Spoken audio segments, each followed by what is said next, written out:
starting to do another sort of drama hour, but with aspects of the Wild Show and We Don't Know, or at least connections to them. And still finding it quite odd, unusual, working at home, talking to myself in my attic. Somehow, a radio studio, you can be there by yourself, and it seems more natural somehow. Anyway, JD, my producer, who I've seen on a Facebook chat application, he says, imagine you're talking to somebody.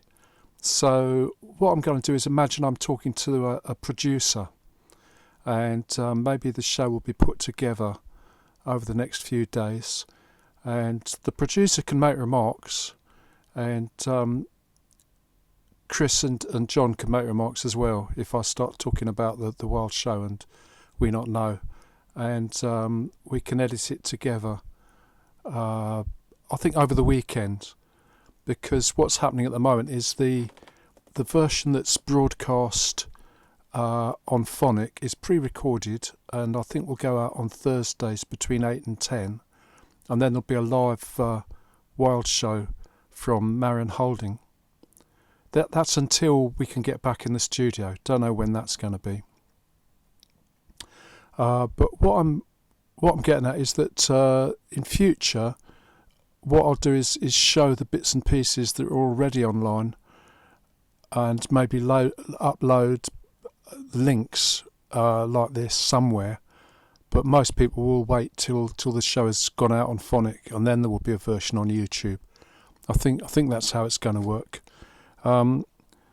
Because this time there's not much space for anything much else to happen other than the bits that are already included.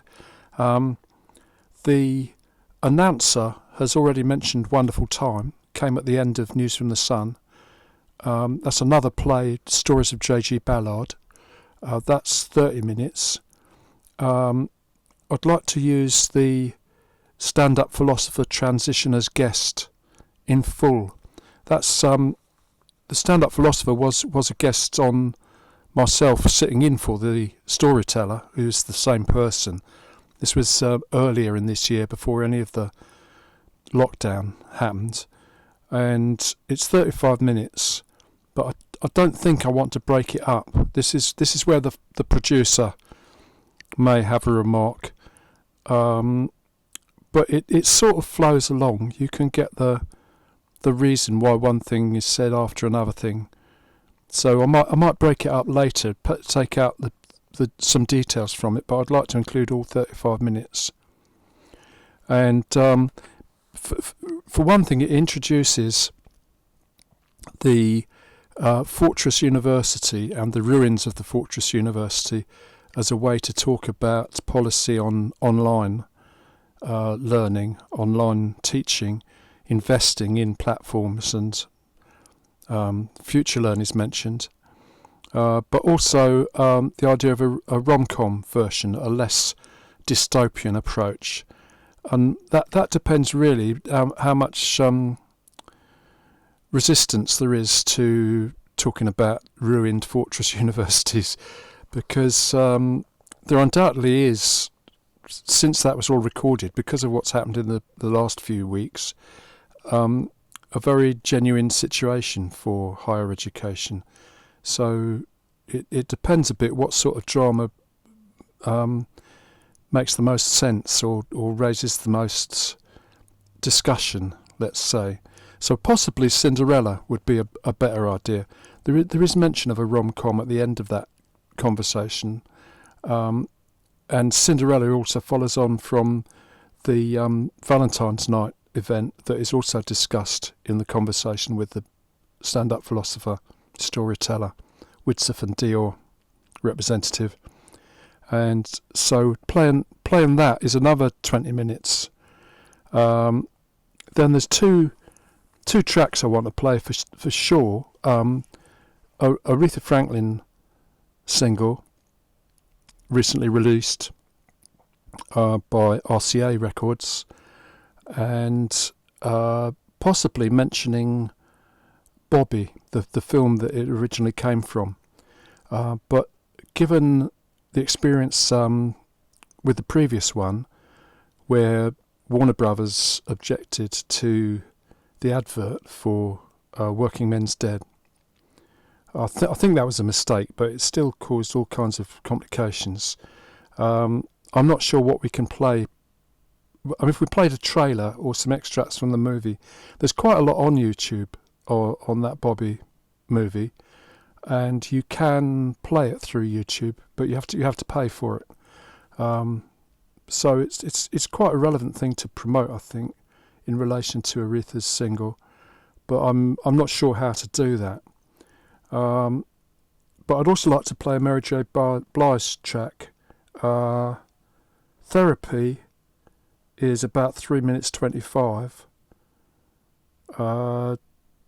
So there's only about 20 minutes left for the Grateful Dead from the Internet Archive.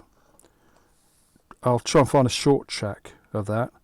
But also I'd like to include something by Jonathan Joni and also Burita, because the Robot last week, when it got past the claim from Warner Brothers, there were still copyright claims for the music included, but they didn't find the Jonathan Joni track.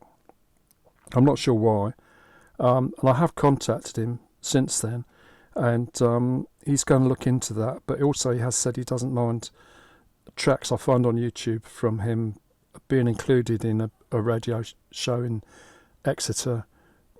We have PRS for the FM, and it's all Ofcom regulated and everything, but he doesn't mind it being reloaded to YouTube again as part of a radio show.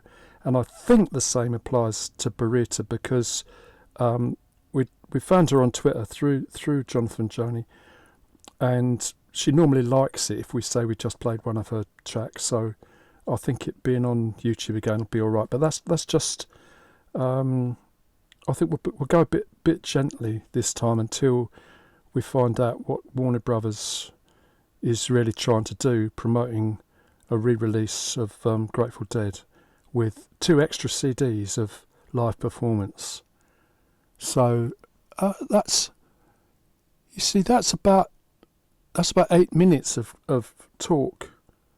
I don't know how it's all going to fit in, but anyway, the producer will probably comment.